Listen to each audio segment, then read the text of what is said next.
Boa noite, meus irmãos, a graça e a paz de Jesus. Amém, boa noite.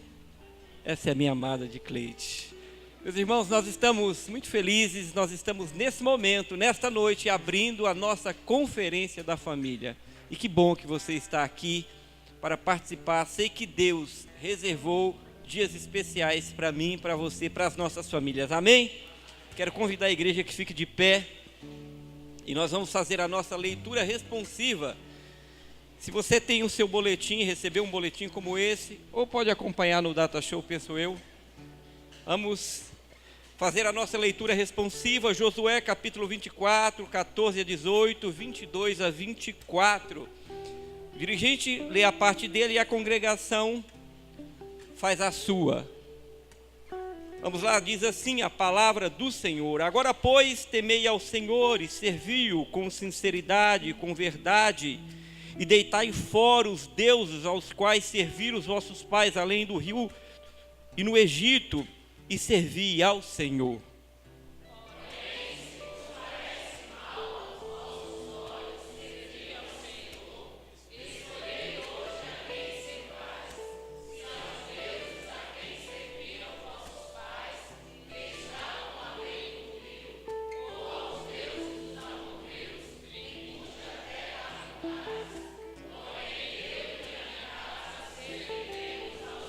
Então respondeu o povo e disse: nunca nos aconteça que deixemos ao Senhor para servirmos outros deuses.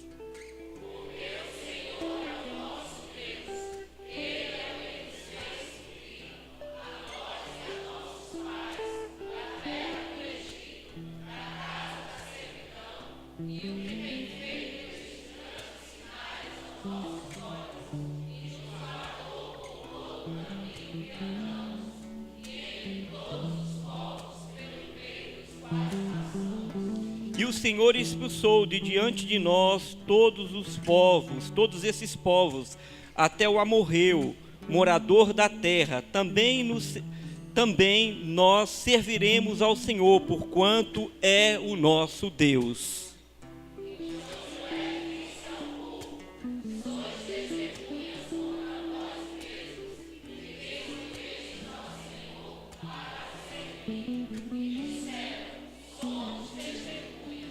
Deitai, pois, agora fora os deuses estranhos que há no meio de vós, e inclinai o vosso coração ao Senhor Deus de Israel. Todos. Disse o povo a Josué: serviremos ao Senhor nosso Deus e obedeceremos às... Amém. Glória a Deus. Curve sua cabeça, feche os seus olhos. Vamos orar com Dicleide. Amém, Senhor. Que nós possamos, Pai, como diz a Tua palavra, declarar todos os dias: eu e minha casa serviremos ao Senhor. Que o Senhor possa vir sobre nós nesses dias e trazer a convicção para que não saia ninguém deste lugar sem a certeza de que o Senhor tem o domínio e o controle sobre todas as coisas, e que os nossos filhos, que os nossos maridos, que a nossa família, ó Deus, está debaixo da proteção do Senhor, e é Ele que nos guiará, em nome de Jesus. Amém. Vamos adorar. Eu e minha casa serviremos a Deus. Eu e minha casa serviremos a Deus. Eu e minha casa serviremos a Deus com alegria.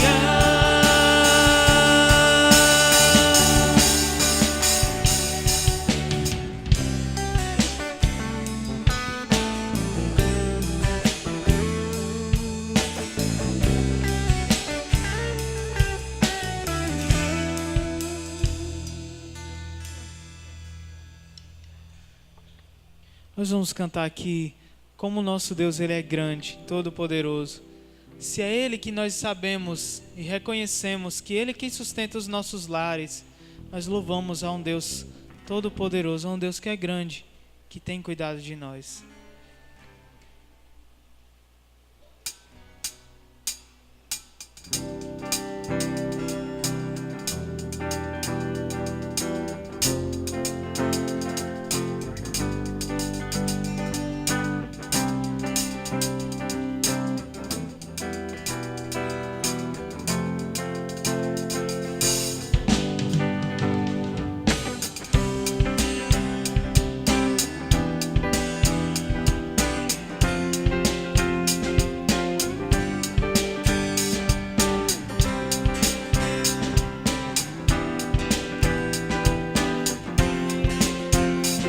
Vamos cantar todos juntos. Grande, todo-poderoso Deus, Santo, justo, onipotente Deus, estás acima dos altos céus, teu trono sobre todos está, te assentas sobre os querubins, teu trono eterno não passará. Levantamos nossas mãos a ti, nossos lábios te adoram, ó Deus, nos prostramos aos teus pés, Senhor, pois és santo.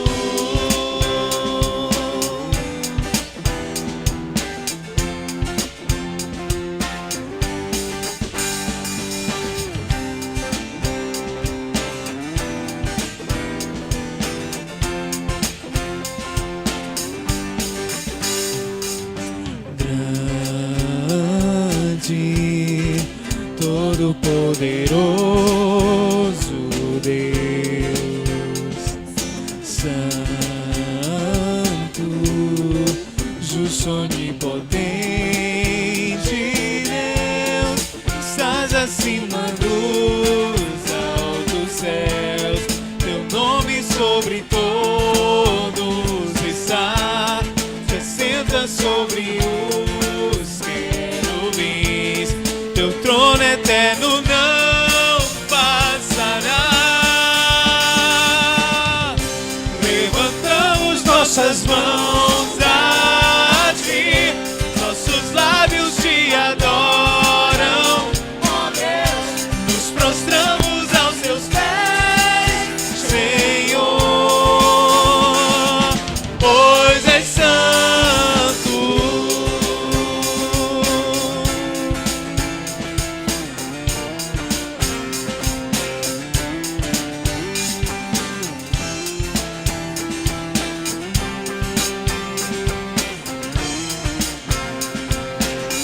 Vamos todos juntos. Levantamos nossas mãos a ti, nossos lábios te adoram, ó Deus, nos prostramos aos teus pés, Senhor, pois és santo. Levantamos nossas mãos a ti, nossos lábios te adoram, ó Deus, nos prostramos aos teus pés, Senhor, pois és santo.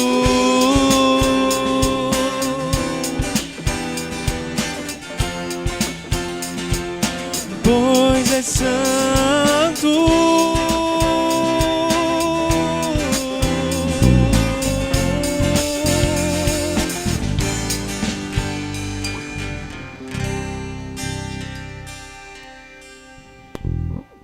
Nós vamos cantar um dos hinos mais lindos que o Senhor já permitiu que nós cantássemos. Autor da minha fé. Um dia, meus amados irmãos, esse cântico que a gente canta com tanta esperança, um dia nós vamos ter juntos aqueles que um dia em Cristo foram feitos nossos irmãos. E nós vamos cantar aquele que é o autor da nossa fé. Mal posso esperar por esse dia. Que dia glorioso.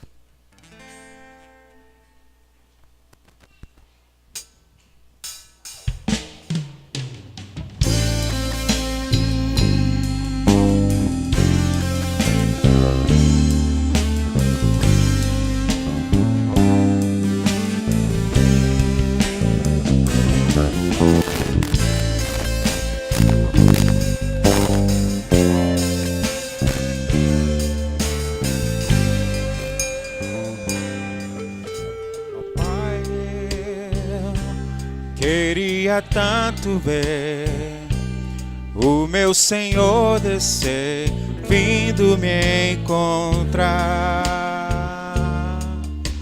Eu posso posso até imaginar a refulgente glória do Senhor Jesus, transpondo as brancas nuvens no mais puro azul, onde nem sul nem norte existirá. E em meio a lágrimas, sorrisos de alegria e de prazer, eu que era cego agora posso ver, contemplar,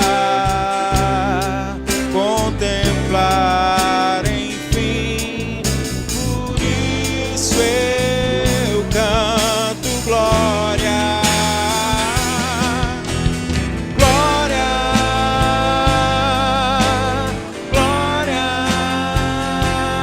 ao autor da minha fé.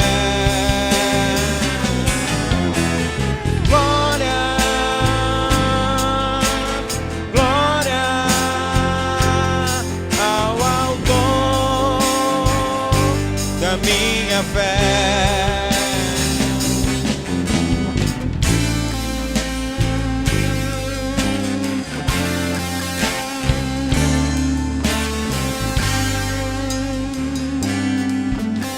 Ó Pai, queria tanto ouvir o som que vai abrir o encontro triunfal, rever amigos que um dia em Cristo foram feitos meus irmãos, e agora sim podemos dar as mãos, pois temos somente um só Senhor. E eis o consolo que envolve a minha vida, o meu Senhor Jesus, que foi morto sim naquela cruz,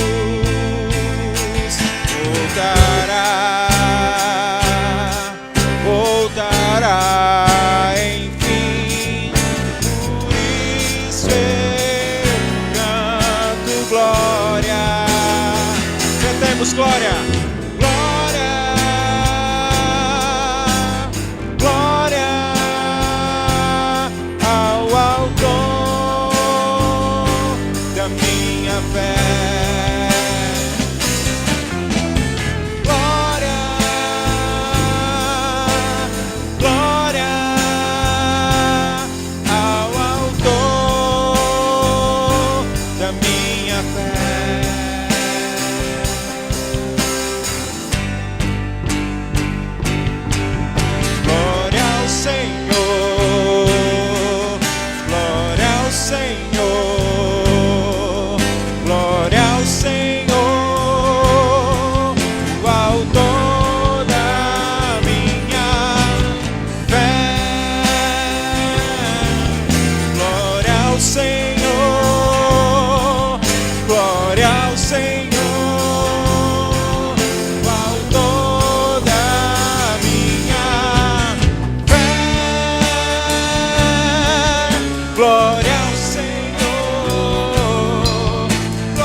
noite, irmãos. Que a graça e a paz do Senhor esteja conosco. Realmente é o motivo de nós darmos glória a Deus, porque Ele é o autor da nossa fé, é o autor da nossa família, porque foi Ele que criou a nossa família. Pois, neste momento, eu queria poder conhecer os irmãos, as pessoas que estão nos visitando esta noite. Vou passar aqui a minha esposa para ela continuar aqui. Boa noite, graça e paz. Nós gostaríamos de saber se alguém que recebeu um convite, né, de algum irmão da igreja, veio prestigiar aqui nossa conferência. Então, se você está nos visitando essa noite, eu peço por gentileza que se coloque em pé para a gente poder conhecê-lo, conhecê-la. Seja bem-vindo, sejam bem-vindas, sejam bem-vindos. Muito bem. Mais alguém? Sente não. Nós queremos agradecer a presença de vocês. Sejam muito bem-vindos. E a igreja tem uma palavra para vocês. Vamos nos colocar de pé. Como é que a gente diz? Sejam bem-vindos em nome de Jesus. Entre os visitantes, o nosso pastor convidado aqui, né? Seja bem-vindo, viu, pastor? Então nós vamos nos confraternizar agora.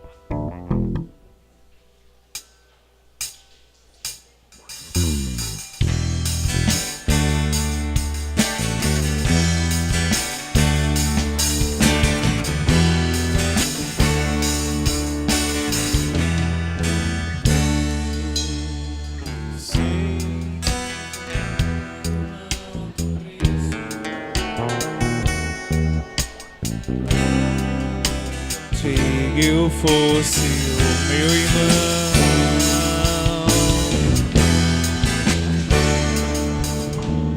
quando Jesus derramou sua vida, Ele pensava em ti, Ele pensava em mim, pensava em nós.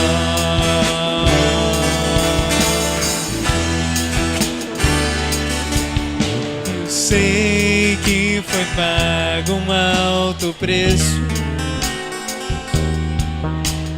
para que contigo eu fosse o meu irmão.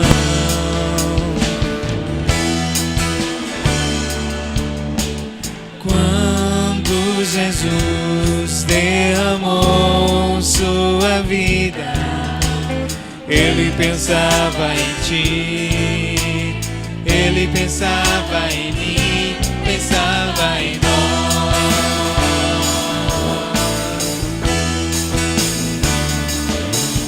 E nos via redimidos por seu sangue, lutando o bom combate no Senhor.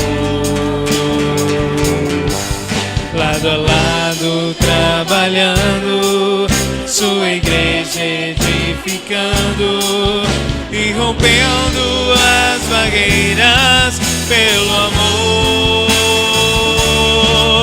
E na força do Espírito Santo nós proclamamos aqui e pagaremos o preço de sermos um só coração do Senhor.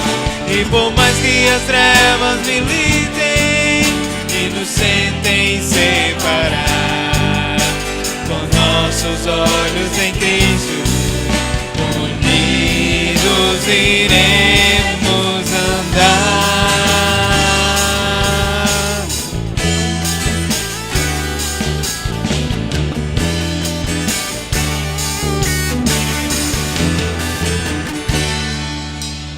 E na força do Espírito Santo nós proclamamos aqui e pagaremos o preço de sermos um só coração do Senhor.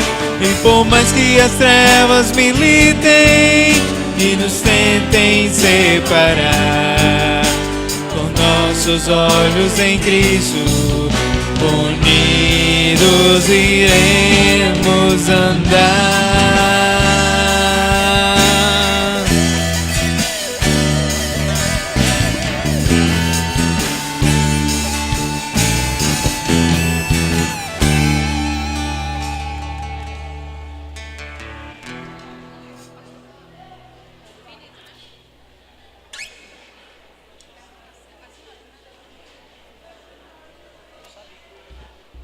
Pode assentar-se, irmãos.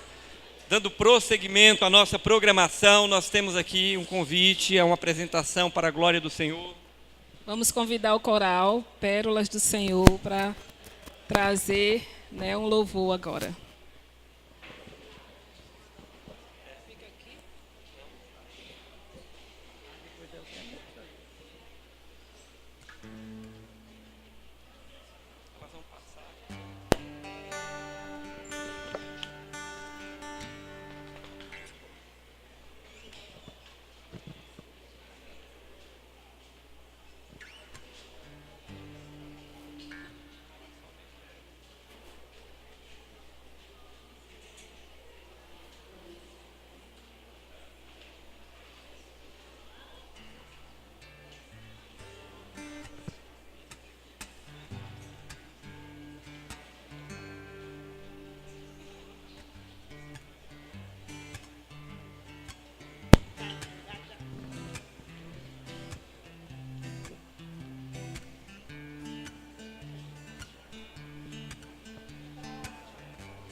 Que a graça do Senhor esteja com toda a igreja, amém? Que Deus possa abençoar toda a família que pertence à segunda igreja batista. E que nesta noite ele possa receber o nosso louvor e a nossa adoração, amém?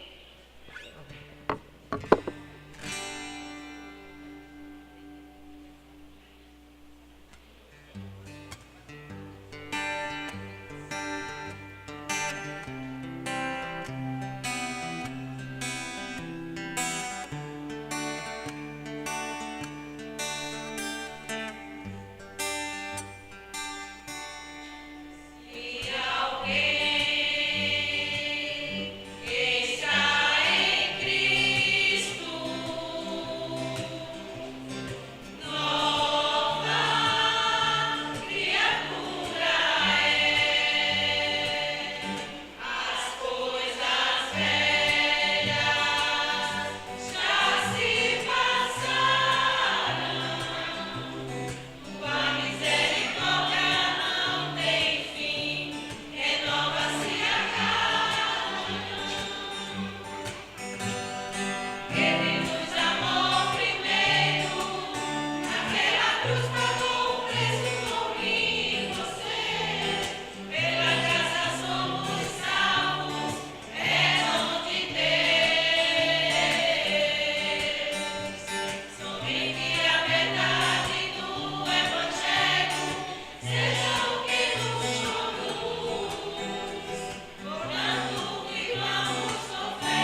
Glória a Deus. Em dia de festas a gente sai um pouco da nossa rotina, né? Então eu gostaria novamente de convidar a igreja que ficasse de pé. Esses próximos dias vocês vão ter que se acostumar um pouco com esse novo exercício. Nós vamos agora proclamar o nosso tema e a nossa divisa. E eu queria que a gente fizesse bem bonito, todos juntos aqui. O nosso tema é defesa da família. Os desafios da família no século 21. Novamente o nosso tema, defesa da família. Os desafios da família do século 21. E agora a nossa divisa. Vamos aqui para a nossa divisa. Vamos lá? Não tem mais. Lembrai-vos do grande e temível Senhor. Elejai pelos vossos irmãos, vossos filhos, vossas mulheres e vossas casas. Neemias 4:14b. Muito bem, glória a Deus. Eu vou pedir a Dicleide que ore, fique de pé ainda, nós vamos orar pelas famílias. Amém. Eu queria, antes de orar, que se a sua família está perto de você, seu marido, sua esposa, seus filhos, pegue na mão da pessoa. Se você está aqui e diga assim, eu estou sozinho, você não está sozinho. Perto de você tem alguém que faz parte da sua família na fé. Então eu não queria que ninguém ficasse sozinho. Que alguém se aproximasse de quem está assim aparentemente só, e que a gente pudesse orar como uma grande família. Em nome de Jesus. Amém? Todos acompanhados? Fecha os teus olhos agora. E que você possa colocar, visualizar a sua família vencendo todos os desafios que aparecerem. Em nome de Jesus. Pai, nós queremos nos apresentar diante de Ti, Senhor. E pedir, Senhor, por misericórdia, Pai. Pois estamos vivendo em dias difíceis, é verdade, mas servimos a um Deus que pode todas as coisas. Apresentamos diante de Ti, Senhor, cada membro de nossas famílias e Te pedimos, Senhor, que a Tua misericórdia os alcance e os livre de todo mal. Ó Deus, e que eles não sejam tragados, Pai, por nada que o mundo tem oferecido, mas que eles possam se voltar para Ti e ser, Senhor, chamados, ouvir a Tua voz e obedecer, Senhor, ao Teu chamado. No nome de Jesus. Amém. Amém.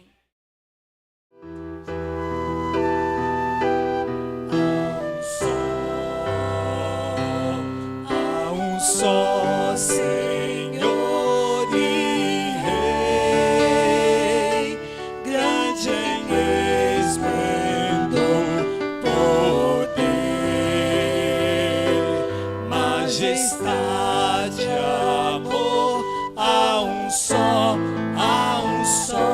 Senhor.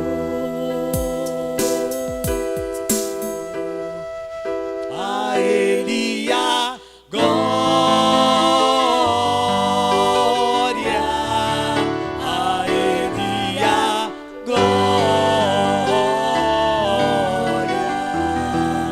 a Ele a glória, pra sempre. Amém.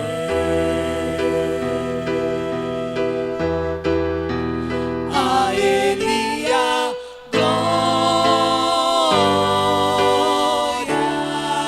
a Ele a glória,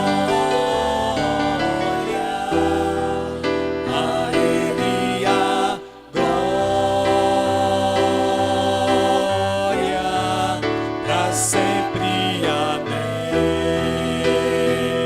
Toda glória a Ele a glória,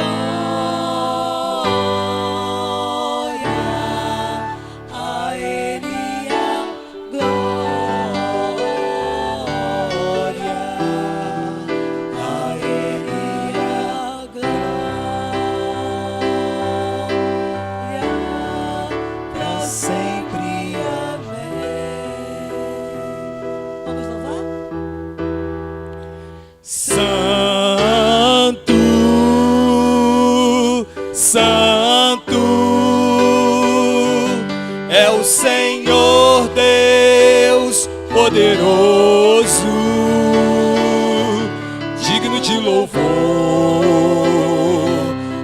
de louvor.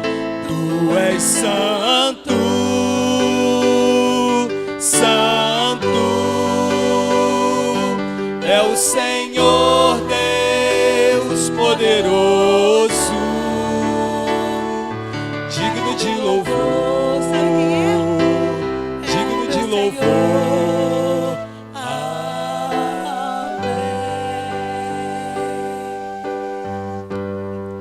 A Ele a glória, a Ele a glória,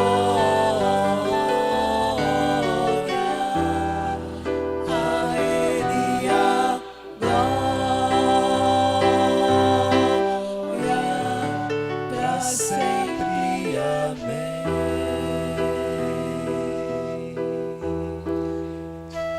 Tu és santo, ó Deus. Muito obrigado pelo momento que tivemos juntos em família, essa grande família chamada Segunda Igreja Batista em Mossoró, para louvarmos, engrandecermos, exaltarmos aquele que é o único Deus que nós devemos adorar.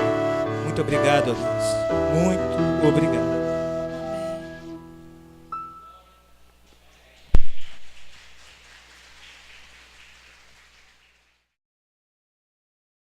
Boa noite, meus irmãos, a graça e a paz do Senhor esteja com todos.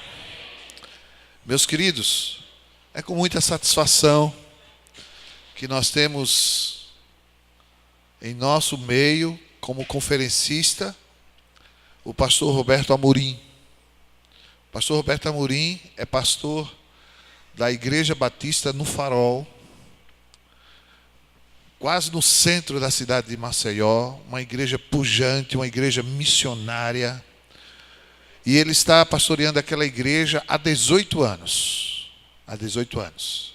Ele foi pastor da Igreja do Cordeiro em Recife, professor do seminário, meu professor do seminário de História do Cristianismo. E no ano de 99, ele recebeu o convite para assumir a Igreja Batista do Farol, e está lá, fazendo um próspero e abençoado ministério. E é com muita alegria que nós o temos, pastor, aqui em nossa igreja, e queria dizer que o senhor sinta-se sua igreja, sinta-se seu púlpito, e que Deus te use poderosamente. Seja bem-vindo. Boa noite, amados irmãos e irmãs, graça e paz. Estou muito feliz de estar aqui, muito mesmo. Até porque os irmãos foram muito carinhosos. Eu sei que alguns oraram quando convidado fui para estar aqui algum tempo atrás e não pude. E não pude por uma questão de saúde. Acabei precisando ser operado e não foi dessas cirurgias programadas. Mas graças a Deus correu tudo bem. Havia um risco de ser câncer, mas não foi identificado o câncer.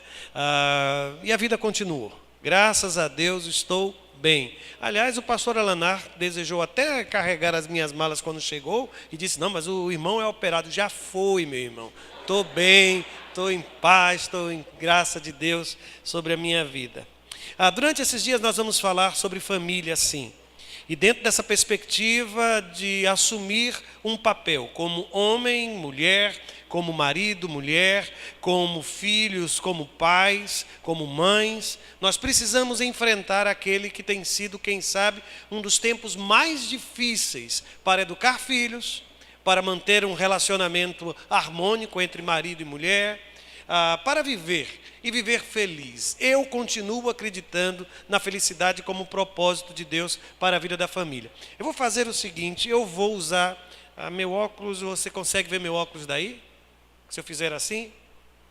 Faz? Se eu fizer assim? Ok. Esse óculos é de última geração, irmãos. Ele também opera o projetor passando os slides. Então, todas as vezes que eu fizer assim, vai ser o meu sinal contigo, tá bom? Deixa eu ver se funciona. Ok, voltou. Ok, volta. Isso, está funcionando, irmãos. Isso aqui é um óculos, irmãos. Isso aqui é um óculos. Aí está o tema da palavra da noite de hoje. Das águas o tirei. O texto é o texto de Êxodo no capítulo 2, versos de 1 a 10. Abra a sua Bíblia, ligue a sua Bíblia, mas acompanhe o texto sagrado. E se não tem, acompanhe à medida que vai sendo projetado. Assim está escrito, pode permanecer assentado ou assentada, assim está escrito no texto sagrado. Foi-se um homem da casa de Levi e casou com uma descendente de Levi. E a mulher concebeu e deu à luz um filho. E vendo que era formoso, escondeu-o por 3 meses. Não podendo, porém, escondê-lo por mais tempo, tomou um cesto de junco, calafetou com betume e piche, e pondo nele o menino, largou-o no carriçal, à beira do rio. A irmã do menino ficou de longe para observar o que lhe haveria de suceder. Desceu a filha de Faraó para se banhar no rio, e as suas donzelas passeavam pela beira do rio. Vendo ela o cesto no carriçal, enviou a sua criada e o tomou. Abrindo, viu a criança, e eis que o menino chorava. Teve compaixão dele e disse: este é menino dos hebreus. Então disse sua irmã, a filha de Faraó: queres que eu vá chamar uma das hebreias, que sirva de ama e te crie a criança? Respondeu-lhe a filha de Faraó: vai. Saiu, pois, a moça e chamou a mãe do menino. Então lhe disse a filha de Faraó: leva este menino e cria-mo, pagar-te-ei o teu salário. A mulher tomou o menino e o criou. Sendo o menino já grande, ela o trouxe à filha de Faraó, da qual passou ele a ser filho. Esta lhe chamou Moisés e disse: porque das águas o tirei. Esse é o texto sagrado, irmãos e irmãs. Aquele foi, na verdade, um período muito difícil. Olha o óculos. Isso, vai. Isto. Está com problema daqui ou é ali? Eu acho que é lá, viu? Aquele foi um período, sim, muito difícil para o povo de Deus. Alguns versos atrás, a Escritura Sagrada faz questão de registrar que houve uma mudança política significativa. O texto diz que levantou-se um novo faraó que não conhecera José. E a política do Egito em relação aos judeus tornou-se impiedosa. Eles começaram a ser martirizados. E a grande preocupação de Faraó era que o povo de Israel não se multiplicasse e não se transformasse em uma ameaça. Aliás, a Rede Record de televisão tornou essa história bem mais conhecida, e é possível que alguns dos irmãos e irmãs tenham acompanhado. Mas, de fato, aquele foi, sim, um período muito, mas muito difícil para o povo de Deus. E é interessante perceber, irmãos, em meio a tudo isso, que as decisões do palácio alteraram significativamente a vida do povo de Israel. Por isso eu tenho uma palavra para você nesta hora. Olha, não se engane, porque as decisões daqueles que estão no poder afetam diretamente a sua vida e a vida de sua família. E a gente precisa parar com essa ingenuidade, até algumas vezes romântica, de que essas coisas não nos afetam. Afetam sim. Assim como aconteceu com aquele casal. Aliás, tem algumas questões hoje que exigem a nossa atenção. Por exemplo, você já percebeu que a reforma da aposentadoria afeta diretamente a sua vida e a estrutura de sua família? Você já percebeu, por exemplo, que... Pronto, vai em frente. A questão da ideologia do gênero, de alguma forma, ela afeta a vida dos nossos filhos, a educação dos nossos filhos, aquilo com a maneira pela qual hoje se descreve a diferenciação entre o macho e fêmea, não como uma questão biológica, mas uma questão comportamental, de decisão, de socialização. Você já percebeu que o modelo hoje de escola tem afetado também diretamente a família? Se não for bastante, eu vou mais longe. Você já percebeu que os despachos do presidente americano, aquilo que ele decide lá nos Estados Unidos, tem afetado a minha vida e a sua vida aqui no Brasil? Eu vou mais longe. E os mísseis da Coreia do Norte? Já perceberam que isso hoje... Aliás, eu já fui procurado por alguns membros lá da igreja, me perguntando se já é o sinal do Armagedon. Se já está na hora de preparar as malas para se preparar para partir. Eu disse: meu irmão, se não preparou até agora, está difícil, viu? Mas corra, porque a gente precisa permanecer vigilante. Por exemplo, o crescimento do islamismo. Você imagina que isso não afeta a igreja? Não afeta a minha vida, a vida de sua família? Claro que sim, irmãos. É impressionante o que tem acontecido na Europa, o que tem acontecido nos Estados Unidos. Eu passei agora na igreja várias quartas-feiras no culto de oração. estudando com a igreja o crescimento e expansão do islamismo. E não se enganem, não sei qual é a realidade daqui, mas não se enganem. O projeto do islamismo para o Brasil é um projeto de crescimento para os próximos 10 anos. E eles têm já publicado isso em seus encontros, em suas conferências. Por isso eu volto a dizer, o crescimento do islamismo também afeta, inclusive a própria obra missionária, irmãos. Mas eu vou adiante, os irmãos, quando me fizeram um convite, falaram sobre a influência da legalização da maconha, da prostituição e inclusive do aborto.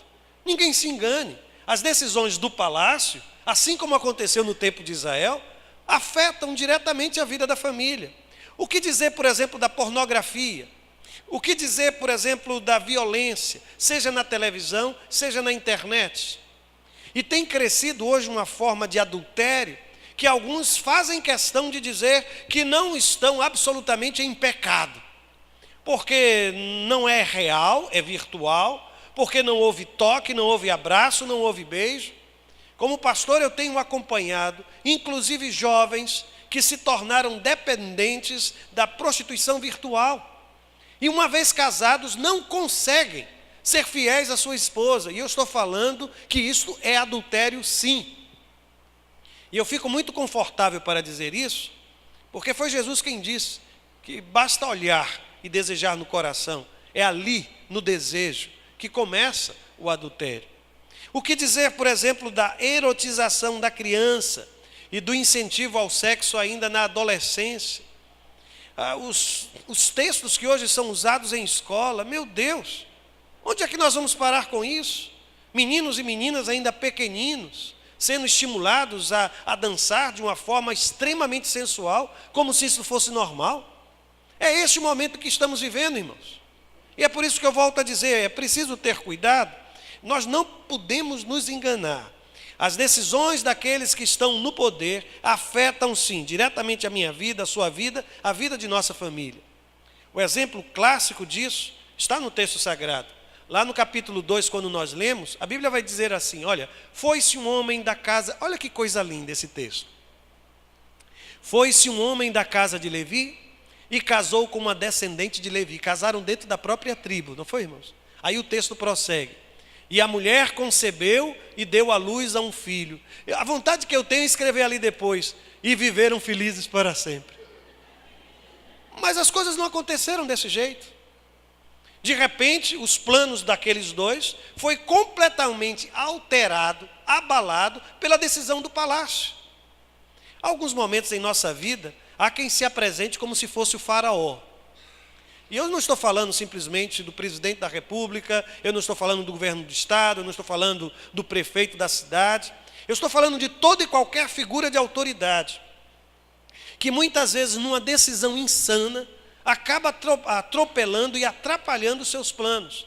De repente, lá está você com a sua vida organizada. Parece que tudo está encaixado. E alguém resolve tomar uma decisão, e aquilo lhe prejudica de uma forma extrema, e todos os seus planos são alterados. A pergunta é, o que fazer? Como família, como podemos enfrentar tudo isso? É tão interessante, irmãos, porque aquele faraó, que eu volto a dizer, insano, ele baixa um decreto, e naquele decreto ele diz assim, quando servirdes de parteira às hebreias, primeiro, examinai, se for filho, matai. Qual era a preocupação? A ideia é, não deixe que os meninos venham à luz, venham a viver, porque mais tarde eles vão se transformar em guerreiros, em soldados. Eles poderão lutar contra o nosso próprio povo. Nós não podemos permitir que o povo de Israel cresça. Precisamos fazer alguma coisa. Essa foi a decisão. Mas o curioso é que o texto sagrado, sabe, irmãos, nos mostra, aliás, você deve lembrar disso quando estudou história. Você deve lembrar que quando o faraó ele se apresentava ao seu povo, ao Egito, ele se apresentava como um deus. Sabem disso? Faraó, ele era cultuado, adorado como se fosse um deus. A decisão daquele homem era uma decisão divina para aqueles que ali estavam. Mas tenha por certo uma coisa, sabe? Se você não estiver vivendo uma situação semelhante, deixe-me dizer. O que nos conforta é a certeza de que não existe poder neste mundo maior que o poder de Deus, irmãos. Pode ser seu chefe, pode ser o prefeito, pode ser o governador, pode ser o presidente da república, pode ser quem for. Não há poder maior do que o poder do nosso Deus. E aquela história que começou e que parecia caminhar de uma forma tão tranquila e de repente se viu abalada, eu sempre penso, irmãos, que algumas bênçãos aparecem em nossa vida disfarçadas de problemas. Já percebeu isso? Você imagina que está diante de um problema, começa a murmurar, a se entristecer, a reclamar, pensando que está diante de uma grande dificuldade, mas é uma bênção disfarçada de problema. O grande perigo para mim não são essas situações, é quando uma maldição se apresenta disfarçada de bênção. E você pensa que está diante de algo de Deus, que aquele é o escolhido do Senhor. Pastor, quando eu vi aquele homem, é meu príncipe. Beijou e virou sapo, não foi, minha irmã? É isso que nós precisamos ter em mente. Que por pior que seja, por mais difícil que seja a situação, por maior que seja o poder, ele tem poder, pastor. Ele tem poder econômico, ele tem dinheiro na mão, ele tem pessoas de sua confiança, ele tem influência na cidade. Eu estou lutando na justiça uma questão e eu sou a parte mais fraca. Eu nunca entendi, só depois com o passar do tempo, por que, irmãos, já percebeu? Porque quando o povo de Deus entra numa luta, aparentemente o exército do povo de Deus é sempre menor. Já percebeu? Que ele é sempre menor. São 300 homens contra milhares. Não é assim? Deus promete a Abraão, você vai ser pai de uma grande nação. Espera que aquela criatura envelheça e dá a ele uma esposa estéril. Como é que pode essas coisas, irmãos, acontecerem? Eu tenho aprendido que quando Deus permite situações assim, é para mostrar que as promessas dele se realizam unicamente pelo poder dele. Não é pela minha capacidade, nem pela sua capacidade, é pelo poder dele. Quando Deus levantou Moisés, ele o faz por decreto dele, por ordem dele. Tudo caminhava para a morte, mas quando Deus se manifesta, a vida, irmãos, a vida. E a vida se levanta mesmo em meio à ameaça. Por isso, quando alistei todos aqueles problemas que hoje se abatem sobre a família, eu não venho aqui com nenhum discurso de pena, de dó, coitada da família. Não, irmãos. O poder de Deus está sobre nós. E nós precisamos enfrentar isso, não como derrotados, mas como mais que vencedores, pelo nome de Jesus. A Bíblia Sagrada vai dizer que algo acontece. Veja como Deus faz. Versículo 17. A Bíblia diz que as parteiras, porém, temeram a Deus e não lhes fizeram como lhes ordenara o rei do Egito. Você sabe o nome dessas parteiras? A Bíblia dá o nome das duas. Se alguém estiver procurando o nome para dar um filho, tem alguém grávido aqui? Grávido? Podem colocar Sifrá e Puá. O nome de uma é Sifrá e o nome da outra era Puá. Por que eu estou fazendo referência a estes nomes?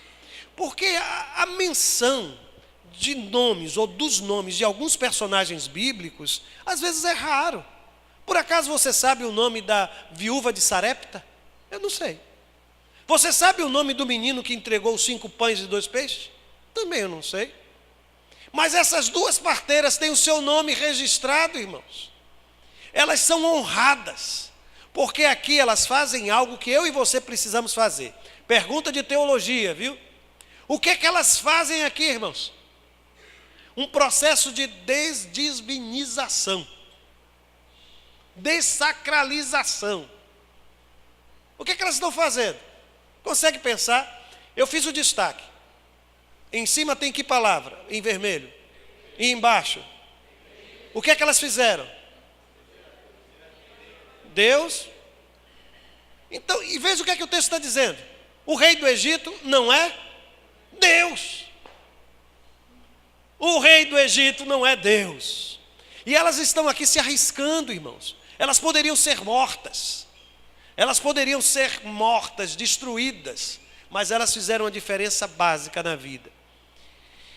Tem um autor chamado Paul Tillich que ele diz que toda idolatria, é o que ele diz assim, a idolatria é toda absolutização do finito. Eu sei que é uma expressão assim, bem complicada, mas é isso, é você chamar de Deus aquilo que não é Deus.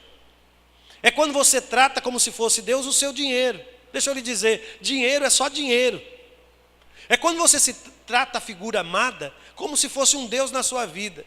Dia desses eu comentava, e por favor, não estou querendo ser profano, não quero chocar ninguém. Mas há uma poesia cantada lá fora que diz mais ou menos assim: eu sem você não tenho porquê, porque sem você não sei nem chorar. Só chama sem luz, jardim sem luar, luar sem amor, amor sem se dar, eu sem você. E aí continua. Gente, isso só se fosse para Jesus. Porque nenhum homem pode ser tudo isso na vida de uma mulher, irmãos. Ou eu estou enganado?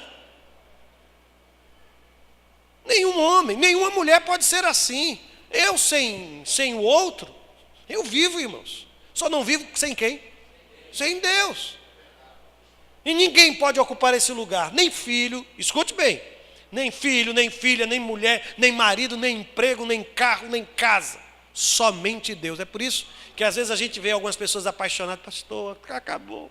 Eu não sei o que é que eu vou fazer da minha vida. Eu não consigo mais respirar. Ele era o ar que eu respiro. Não, irmãos. Não. E normalmente gente assim desesperada, e se tiver alguém aqui desesperado, escute, por favor. Daqui a algum tempo você vai estar dando graças a Deus e vai dizer: meu Deus, foi um livramento. Graças a Deus que aquela criatura, aquele infeliz, aquela criatura saiu da minha vida. Aliás, deixa eu dizer uma coisa, eu não ia falar sobre isso não, mas vou falar. Tem gente, eu tenho conhecido gente que parece ter atração por relacionamento complicado. Magnetismo por pessoas complicadas. Aí vai para o gabinete pastoral, a gente ora, conversa, e de repente a luz brilha e a pessoa diz assim: eu vou terminar essa relação, pastor. Eu dou graças a Deus. Aí eu penso comigo, aprendeu, nunca mais vai. Não é que passa alguns dias a criatura consegue encontrar um mais complicado do que aquele que ficou para trás. Mas sabe o que é isso? Agir sem orientação de Deus. Escutar somente a voz do seu próprio coração. Coração humano é enganoso, irmãos, está escrito. Mas deixa eu voltar ao texto sagrado. Eu tenho uma palavra para você. Lute por aquilo que Deus tem lhe dado, sabe, irmãos? E nesse aspecto a gente precisa fazer como fizeram Sifrá e Puá, e como fizeram os pais de Moisés. Eu fico impressionado, porque é como se o texto estivesse dizendo assim para mim e para você: faça tudo quanto estiver ao seu alcance. Tudo quanto estiver ao seu alcance. Observe, está com a Bíblia ainda aberta, o versículo 2, do capítulo 2.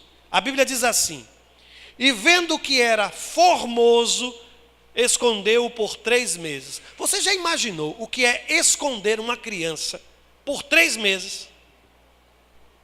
É difícil, né? E as casas, irmãs, eram casas pequeninas. Deixa ele chorar não, não deixa ele chorar não. Já pensou? Esconde, esconde, esconde. Tem gente passando na rua. Imagine alguém que tivesse algum problema com aquela família. Imagine a situação, 3 meses. Agora eu acho lindo, avance uma vez. Viram qual foi a razão pela qual eles esconderam por 3 meses? Porque era o quê? Agora, deixa eu fazer uma pergunta. Vou perguntar primeiro às avós. Tem avó aqui?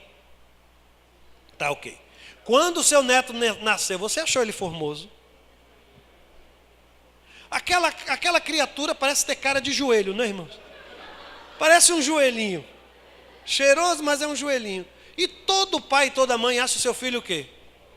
Formoso, lindo. O texto sagrado está dizendo que aquilo foi óbvio. O que o texto está dizendo? Eles se encantaram tanto quanto aquela criança, que não abriram mão daquele menino, e por 3 meses eles esconderam a criança. Irmãos, às vezes a gente desiste muito fácil dos nossos filhos. A semelhança do que aconteceu com Agar, a gente pensa que acabou, e aí o anjo de Deus: o que é que você está chorando, Agar? Levanta, pega esse menino, toma esse menino pela mão, que eu ainda vou fazer dele uma grande bênção. A gente quer desistir do casamento, porque lá fora é assim, trincou, rachou, a gente parte para outra, pastor. Dia desses alguém me chamou para fazer uma celebração que os dois iam assinar um contrato de convivência. Eu disse, o quê? Não, eu não faço essas coisas não, irmão, isso não é de Deus não. Eu disse, por quê, pastor? Os mesmos direitos, as mesmas coisas, as mesmas... Não. Mas por que não é? Eu disse, simples. Eu vou fazer a cerimônia. Tá. Aí quando vocês saírem dali e você for preencher uma ficha de um cadastro e perguntarem estado civil, você vai dizer o quê? Aí a pessoa olhou para mim, eu tenho que dizer que eu sou solteiro. Eu disse, pois é. Como é que eu vou fazer um casamento e quando terminar o casamento você ainda vai ficar solteiro? Quando alguém casa é para ficar casado. Mas hoje em dia é assim. Nós precisamos ter em mente, irmãos, nós precisamos lutar, nós precisamos enfrentar, e nem sempre é fácil. Aliás, as coisas foram se tornando mais difíceis. Observe o versículo 22. Quando as parteiras se apresentaram a Faraó, e Faraó soube que os meninos continuavam a nascer, a coisa foi se tornando pior. A ordem agora não era mais somente para as parteiras. Estão vendo o que é que está escrito? Ordenou Faraó a todo o seu povo, dizendo, a todos os filhos que nascerem aos hebreus, lançareis no Nilo. E o Nilo também era uma divindade, irmãos. O que eles estão fazendo é entregando essas crianças em sacrifícios aos deuses do Egito. Ou os irmãos pensam que a primeira praga, qual foi, irmãos? Lembram? Não foi a água do rio Nilo tornando-se sangue? A vara? Sabe o que foi aquilo? A morte daquele Deus. As pragas, na verdade, são uma sequência em que cada uma daquelas divindades estão sendo destronadas. E aqui o que acontece é isto. Cada um deles está sendo destronado. E olhem, o texto sagrado vai dizendo, olha, mas a todas as filhas deixareis viver. Mas chega um momento que às vezes a gente encontra, eu tenho encontrado pessoas, pastor, eu tenho orado tanto e Deus não tem me dito o que fazer. Eu agora não sei mais o que fazer. Agora eu não tenho mais o que fazer. Eu quero dar uma resposta para você. Quando não houver mais nada que você possa fazer, é porque Deus não quer que você faça mais nada. Simples, irmão. O que é que você tem que fazer? Esperar no Senhor. Pastor, eu não tenho mais nada que eu possa fazer. Muito bem, irmão. Então você vai fazer agora o quê? Nada. Vai esperar. E algumas vezes, para algumas pessoas, e eu acho que não tem ninguém assim, é mais difícil fazer nada do que ter alguma coisa ainda para fazer. Quando Deus deixa você impotente, de mãos atadas diante de um problema, meus irmãos, a pressão sobe, a ansiedade chega, a insônia se estabelece, porque o ser humano quer fazer alguma coisa, não quer depender de Deus. Por isso, se você chegou um momento da sua vida, no seu casamento, no trato com seus filhos, que eles olham para você e dizem, não fale mais de Deus para mim, eu não quero mais ouvir falar de Deus. Seu marido está dizendo, eu já estou decidido, eu vou sair. E você olha para um lado e para o outro, e diz, e agora o que é que eu vou fazer? Qual é a palavra de Deus para você? Espere no Senhor. E tem mais. Ele pode ter decidido o que quiser, mas a decisão dele não precisa ser a sua decisão. A decisão dela não precisa ser a sua decisão. Olha, você pode decidir o que quiser, mas da minha vida, quem decide sou eu e o Senhor. O Senhor vai me orientar e eu vou tomar a minha decisão. Eu não vou viver a reboque da sua história, não. Eu vou continuar lutando. Mas eu não quero mais me ouvir, mamãe. Tem algo que você não pode me impedir de fazer por você. E o que é? Vou continuar orando. É você saindo e eu de joelho dentro de casa. É você da rua e eu de joelhos dentro de casa. E ele não pode impedir que você faça isso, ou pode? Mas eu vou continuar esperando no Senhor. Eu vou continuar confiando no Senhor.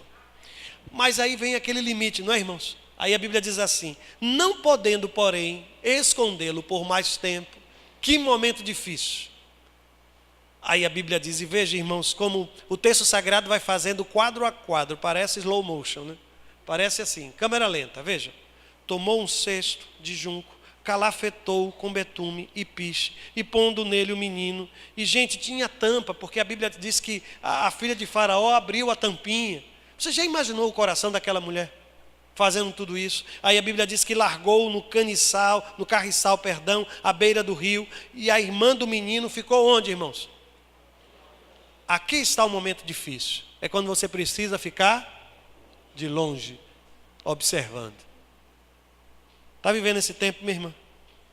Você sente que não tem o que fazer e agora está esperando em Deus, e agora a sua tarefa é ficar de longe, observando, esperando no Senhor. Tudo que eu podia fazer eu já fiz. Eu já fiz até um cestinho de junco para colocá-lo. Eu calafetei, eu passei o betume, coloquei uma tampinha, coloquei alguma coisa lá. E meu coração está aqui, na minha mão. E não é fácil, irmãos. Eu sou pai de 4 filhos. E 3 dos meus 4 filhos são filhos por adoção. Eu nunca tive problemas de fertilidade, nem eu, nem a Cláudia, de reprodução, nada, absolutamente nada. Foi uma decisão que nós tomamos quando nós namorávamos, continuamos namorando, viu, irmão? Fica tranquilo. Agora, não éramos casados na época. E quando namorávamos, nós tomamos essa decisão. E Deus foi nos dando. Eu hoje tenho um filho de 8 anos de idade. E é uma criança especial, ele é autista. Nós o adotamos já sabendo das dificuldades que iríamos enfrentar. E isso não é coragem, não. O nome disso é amor. O nome disso é amor. E uma das coisas mais difíceis para quem entra num processo de adoção são os riscos do processo. É quando você ainda não tem a guarda, é quando o processo ainda não foi concluído, é quando a mãe biológica, o pai biológico ainda não foi encontrado, e você vive uma tensão enorme. Aí houve um dia que, conversando com a Cláudia, nós dois tomamos uma decisão. Nós dissemos assim, olha, nossa decisão é amar. Se por 10 dias, 10 meses, 10 anos e ou para o resto da vida, nós vamos amar os nossos filhos. Nós precisamos entender, irmãos, que amar é isso. Porque o amor tudo sofre, o amor tudo crê, o amor tudo espera, o amor tudo suporta. Dos meus 3 outros filhos já estão casados. A minha primeira filha, minha filha biológica, já está perto dos 30 anos, que ela não me escute dizendo isso em público, mas está casada já há 1 ano e quase 1 ano e meio. A segunda filha, que é minha filha por adoção, foi para o seminário, fez pedagogia, hoje está casada com um pastor e já me deu meu primeiro neto, o Ian. O meu terceiro filho também está no ministério, está nos Estados Unidos, estudando no seminário ali próximo à cidade de Dallas, no Texas, e se preparando também para o serviço do Senhor. O que é que eu quero mais da vida, irmãos?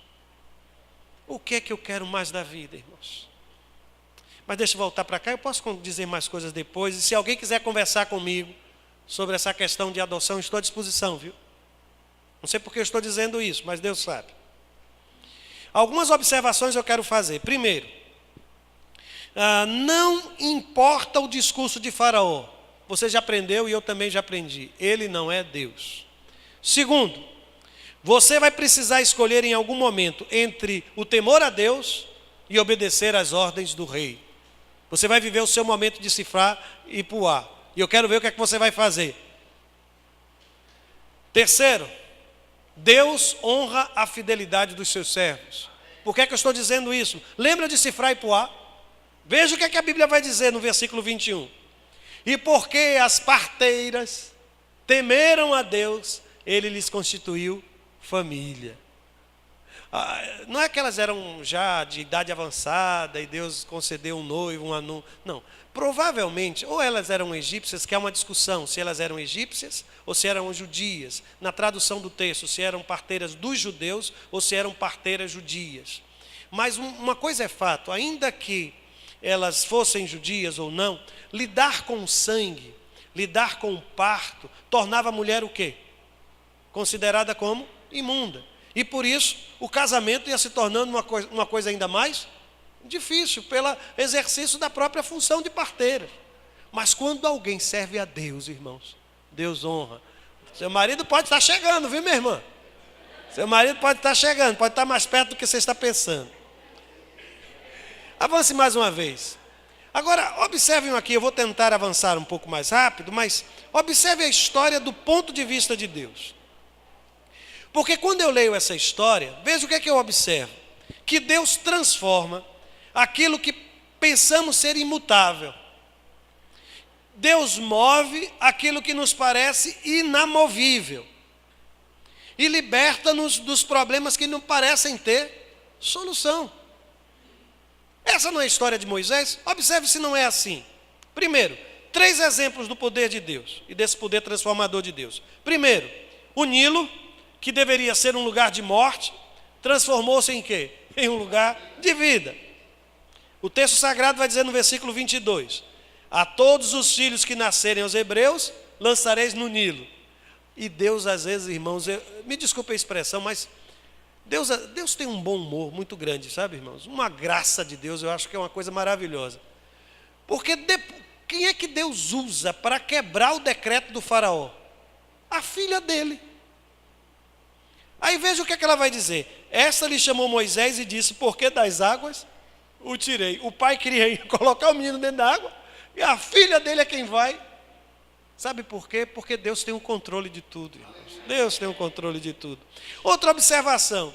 Você já percebeu que o palácio, que era a casa, a habitação do opressor, transformou-se no endereço do libertador? Onde é que Moisés foi morar?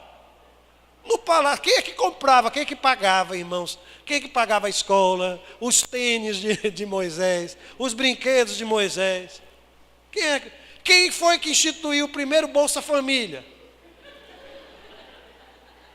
Porque a mãe de Moisés acabou ganhando para tomar conta do próprio filho. É assim que Deus faz, irmãos. O texto vai dizer, olha, sendo um menino já grande, ela o trouxe a filha de Faraó, da qual passou ele a ser filho. Aquela escrava, como eu disse há pouco, ela passou a receber salário de Faraó. E a palavra salário está no texto. Eu não estou criando. Veja o versículo 9. Leva este menino e cria-mo, pagar-te-ei o teu salário. Sabe por que tudo isso? Porque Deus sabe como penetrar em fortalezas que parecem impenetráveis. Deus sempre mostra um caminho, Deus sempre tem um como, irmãos.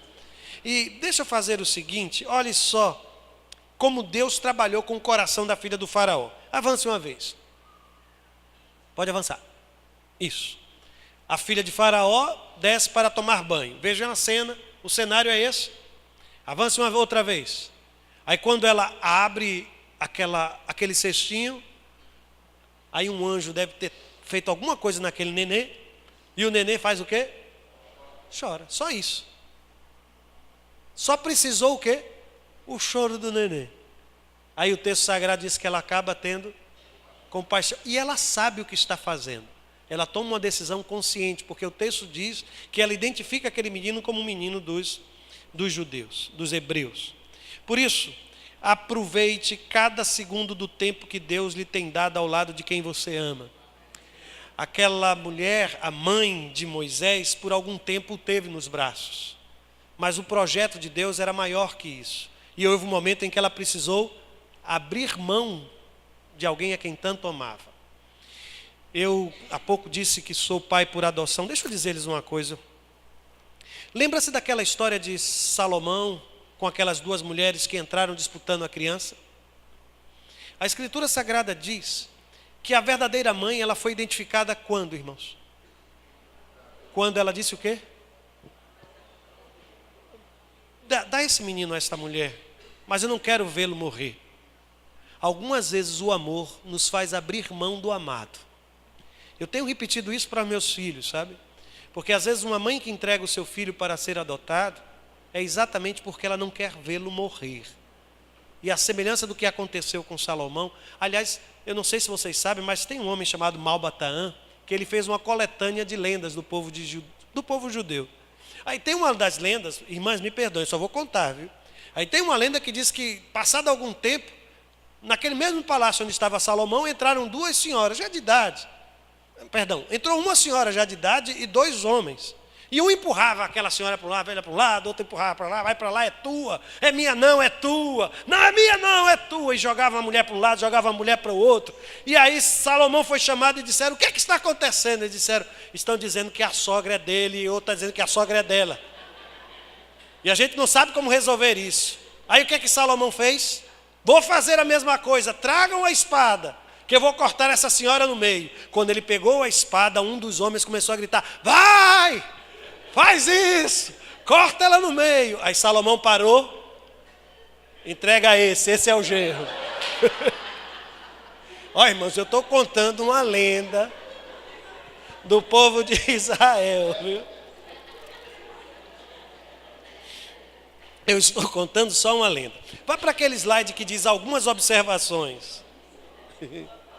Aí, mas para frente, para frente. Isso, isso. Algumas observações. Primeiro, por maior que seja a sua preocupação, não abra mão de sua inteligência. Porque o plano da mãe de Moisés, a atuação da menina foi algo impressionante, irmãos. Por isso, por maior que seja a sua preocupação, seja sábia, minha irmã. E mulher sabe como, às vezes ela faz de um jeito que o marido chega a pensar que a decisão foi dele, mas não foi. Não é assim, minha irmã? Vai direitinho, vai ajeitando aqui, vai ajeitando ali. Seja sábio, seja sábia, viu? Avance mais uma vez. O texto sagrado vai dizer, olha a pergunta da irmã de Moisés. Queres que eu vá chamar? Veja que inteligência, que sutileza. Avance. Deus costuma agir através de processos. Quando parecer que ele não está fazendo nada, vá lá no berçário. Por que eu estou dizendo isso, irmãos? Porque o povo de Israel estava pedindo um libertador. Todo mundo estava pedindo um libertador. Aí quando Deus vai mandar um libertador, manda um bebê. A gente precisa acreditar que Deus age assim, irmãos. Ele age com a nuvem do tamanho da mão de um homem, através de um menino que nasceu, que está lá numa manjedoura. O problema é que a gente só quer os resultados. A gente não quer os processos. A gente quer o tempo de colher, mas não quer o tempo de plantar. A gente quer a colheita, mas não quer a semeadura. Avance mais uma vez. Não perde quem abre mão daquilo que ama e entrega aos cuidados de Deus o que já não pode reter. A mãe de Moisés nunca perdeu aquele menino. Pelo contrário, até hoje nós recordamos os seus gestos como gestos de fé. E eu quero terminar lhe dizendo somente mais duas coisas. Está sentada? Está sentado? Posso dizer? Primeira coisa. Não espere. Lute. Lembra-se o que aconteceu com aqueles casal? Faraó decretou, agora é só esperar, em algum momento alguém vai entrar aqui, vai levar os nossos filhos. Meu marido já decidiu, ele vai deixar a casa, meus filhos já não querem mais saber, não vão mais para a igreja, não vão fazer mais isso. Não espere, lute. Enquanto estiver em você, faça tudo o que estiver a seu alcance. Lute pela sua família, lute pelo seu casamento, lute pelos seus filhos. Defenda a sua família de todas essas ameaças que estão se levantando contra a família. Mas eu tenho uma segunda palavra. Avance. Não lute. Espere.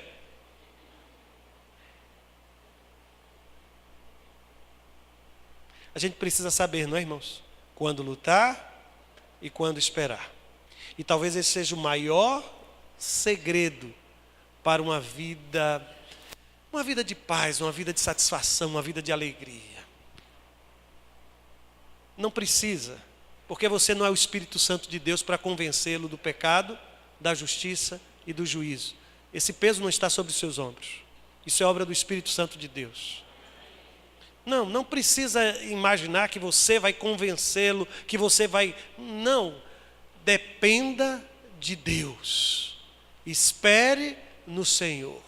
Saiba quando lutar, quando esperar, quando falar, quando calar, quando agir, quando recuar. A família está vivendo uma batalha espiritual sem precedentes, irmãos.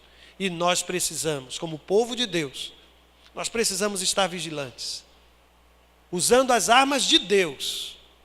As únicas armas lícitas para o povo de Deus são aquelas descritas na armadura de Deus. A verdade, a justiça, a paz, a fé. Isso sim. As nossas armas não são as armas do mundo, irmãos. Por isso nós caminhamos em direção à vitória, mesmo diante de tantas dificuldades, sabendo que o Senhor estará conosco. Eu quero chegar ao fim, mas eu queria orar por um instante só. especialmente com aquela mulher, aquele homem que veio a esta reunião. E quando a igreja convoca um encontro para casais, famílias, alguns de nós vêm a este encontro pedindo de Deus uma palavra, pedindo de Deus uma orientação. É provável que alguém tenha entrado aqui já disposto a desistir, já com malas prontas, já com decisão tomada. Eu quero lhe dizer, desarrume as malas e enfrente isso no poder do Senhor. Lute e espere. Espere e lute. Eu não vou pedir que você fique de pé, não vou pedir que você levante a sua mão. Mas no lugar onde você está, você vai fechar os seus olhos e nós vamos orar nesse instante ao Senhor. Bendito Deus e eterno Senhor, nós te pedimos neste momento que tu coloques dentro de nós a certeza do teu poder e graça e que possamos, ó Deus, enfrentar todas essas dificuldades que têm se levantado contra as famílias, Pai, mas na dependência do teu Espírito Santo. Dá-nos vitória, Senhor. Aquele casamento, ó Deus, aquela família que está caminhando para o fim. Quem sabe alguém aqui que já decidiu pela separação. Quem sabe alguém aqui que já decidiu sair de casa. Quem sabe, Senhor, um filho que há tempo já não fala mais com seu pai, com a sua mãe, com seus irmãos. Em nome de Jesus, Senhor, quebranta esse coração e promove a unidade na vida desta família, neste lar, meu Senhor. Resgata a alegria perdida. Traz de volta, Senhor, a alegria esquecida no coração destas famílias. Fortalece as famílias do teu povo, Senhor. E que esses dias sejam dias de bênção para a minha vida e para a vida dos meus irmãos e irmãs. É assim que nós oramos, e oramos no nome de Jesus. Amém. Amém.